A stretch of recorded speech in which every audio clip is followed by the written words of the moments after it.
Live from BC Studio 1 in the Bryant Center Plaza, it's In Other News with Laura Valk and Jenny Schreiber. Good evening and welcome to the first edition of Duke Student Broadcasting's In Other News. I'm Laura Valk. And I'm Jenny Schreiber. Here are this week's top stories around campus. As you know, the race for Young Trustee was in full swing last week as Allman, Boutani, and Brown battled for precious student votes in the race that ended last Thursday. Allman boasted diversity, Boutani boasted policy experience, and Brown just boasted. As expected, however, no one cared, and the candidate with the most Facebook friends, Brown, won.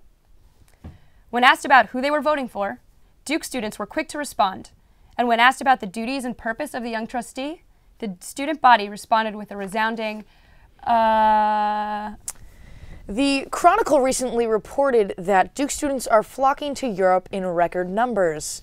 In an unrelated story, Kim Cates has recently announced the grand openings of Shooters 3, 4, and 5 in London, Paris, and Madrid this upcoming fall. Students can agree this gives a whole new meaning to the famous running of the bulls. It was recently reported that DSG's emergency funds were halved when Common Ground leaders appealed for a last-minute grant. A fiery debate ensued, at which point Common Ground co-heads approached the conflict by suggesting everyone in the room circle up, hold hands, and sing Kumbaya until the problem solved itself. Highlighted by numerous derogatory events on Duke's campus in the last months and even years, we've seen a growing number of students coming together to protest various causes.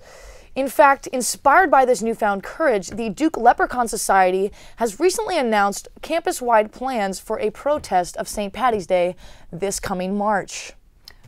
Really? The Duke Leprechaun Society? Yes, Jenny, really. Okay.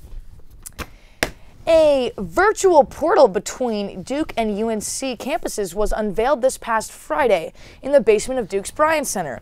The portal will allow Duke students ongoing video communication with an identical portal on UNC's campus. What a fantastic use of my tuition money, said no Duke student ever.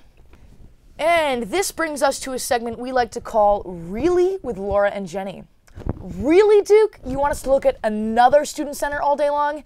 As if the Bryant Center isn't boring enough already? Really? And really, Duke, what drove the demand for this? Really, tell me, who was sitting around in a room thinking, wow, I'd love to look at UNC right now, if only I had a portal? I mean, really, let's fire that person. Really, Duke? You know, it's like taking two sworn enemies and permanently attaching them at the hip, trying to engage them in small talk. I mean, with that logic, let's go ahead and handcuff Obama to Ahmadinejad and see what sort of nifty conversations those two kids whip up. Or better yet, let's tie Rosie and Donald together like Rock'em Sock'em robots. I mean, really, Duke, you don't see any opportunity for this to go wrong? Because I already smell a burning bench in the Bryant Center. And wait, this just in from the future. The portal has been shut down due to excessive genital exposure, reports Larry Mineta in an email to the student body. Damn it. I haven't heard of anything this absurd since Kyrie Irving was put out of commission because of a toe. This has been Really with Laura and Jenny. Last week, Duke fraternity Kappa Sigma faced scrutiny on campus due to an Asian-themed party. In light of these events, our producers have warned us that the best jokes are silent ones. Wait, what did the invitation email say? You mean I can't make a joke about that? No. And what were the girls wearing to the party? Are you serious? I can't say anything? Nothing. Nothing. Nothing. Well, all right, I guess we will move on to national news then. National news. Here it is. At the inauguration for Barack Obama's second term in January, it was revealed that Beyoncé Knowles lip-synced the national anthem.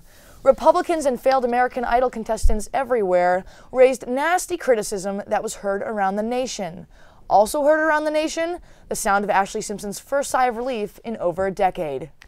In a related story, Beyoncé's publicist is requesting that certain unflattering photographs of Beyoncé taken during the Super Bowl halftime show be removed from the internet.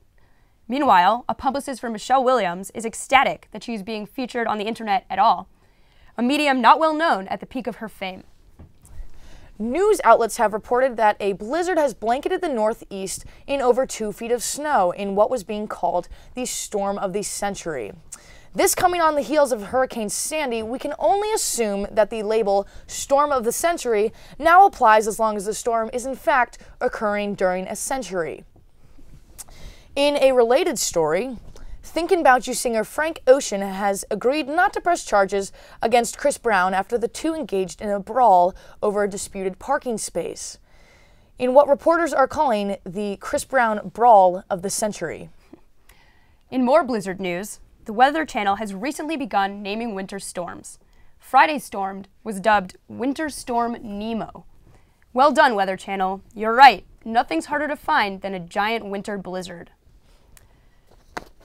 ABC has announced that it is removing the controversially titled show Don't Trust the Bee in Apartment 23 from its primetime lineup. When asked for comment, a producer for the show remarked, "Don't trust the C's at ABC."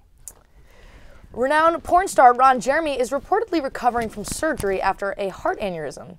The actor, whose film credits include Anal Wedding and Butt Munch 6, is keeping mum on his condition, telling reporters only, "Come on, guys, some things should remain private." Honestly, give the guy some space. Give the guy some space. What more can you ask for? Well, thanks for tuning in. This has been In Other News. I'm Laura Valk. And I'm Jenny Schreiber. And remember, when in doubt, chill the F out. Stay snarky, Duke.